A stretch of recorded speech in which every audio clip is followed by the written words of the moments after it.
Sveiki, apie šios dienos įvykius Infodienoje. Kelias valandas posėdžiavusi komisija dėl teisėjos Neringos Venckienės neliečiamybės ką tik baigė posėdį. Komisija prašo dar savaitį pratęsti jos darbą. Seime dirba mano kolegė Vaida Zakarkienė. Sveika Vaida, ar komisija sprendimą prašyti pratęsti darbą priėmė vieningai? Vaida?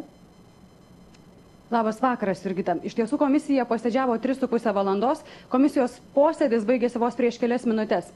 Prašymas pratęsti komisijos darbą įteiktas šiandien, rytoj turės Seimas nuspręsti, ar tenkinti tokį prašymą. O šalia manęs stovi šios komisijos pirmininkas, parlamentaras Evaldas Jurkevičius. Labas vakaras. Labas vakaras. Tai norėčiau Jums adresuoti Jurgitos pateiktą klausimą, ar vieningai buvo priimtas sprendimas prašyti pratęsti komisijos darbą? Na, komisijos darbo pratęsimo įstatymas, tai yra suteikia galimybę man pasirašyti tokį nutarimą. Ta aš ir padariau ir įteikiau posėdžių sekretoriatui, kurį užregistravo. Bet toks prašymas buvo ne jūsų vieno inicijuotas, tai buvo daugumos komisijos narių, ar ne? Tai yra inicijuotas mano, kadangi šiandien mes turėjome posėdžiauti 3 valandą. To neišėjo padaryti, kadangi įvyko neeilinis plenarinis posėdis, taigi buvo priimtas sprendimas mano, kadangi baigėsi komisijos darbas, tai yra šiai dienai iki 17 valandos, tokį prašymą reikėjo registruoti sekretoriate. Tai buvo pirmas posėdis vykęs už uždarų durų. Sakykite, ar darbas vyko sklandžiau? Darbas vyko, kai visada, buvo įvairių nuomonių, buvo visokių pasisakymų, pareiškimų, tačiau gan produktyviai padirbėjom. Šiandien buvo į komisiją iškviestas prokuroras, tai gal galite pakomentuoti, kokią medžiagą jums pateikė? Gerbiamas prokuroras pateikė ikiteisminio tyrimo medžiagą, kuri neskelbtina, tai yra vaizdo įrašytinė.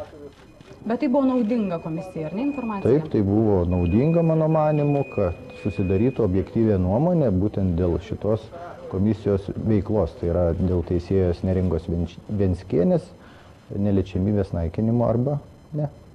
Jūsų manimo, ar užteks tos prašomos savaitės pabaigti visus darbus? Taip, užteks. Tai realiai, ar dar kviesite kažką į komisijos posėdžius? Rytoj posėdis vyks, kuriame jau Seimo nariai formuluoja apsikeitimą mintim, nuomonėm. Na ir kaip aš matau, kaip komisijos pirmininkas, matau, kad einama po truputį į pabaigą. Ar tai reiškia, kad net rytoj gali būti priimtas kažkoks sprendimas? Negalėčiau atsakyti, kadangi komisija yra iš 12 Seimo narių, tai mes spręsime rytoj. Kai kurie komisijos nariai per pertraukėlę minėjo, kad yra labai daug tokių šalutinių klausimų. Ar iš tiesų buvo daug, tarkim, tokios medžiagos, kuri kaip ir nesusijusi yra su šiuo procesu?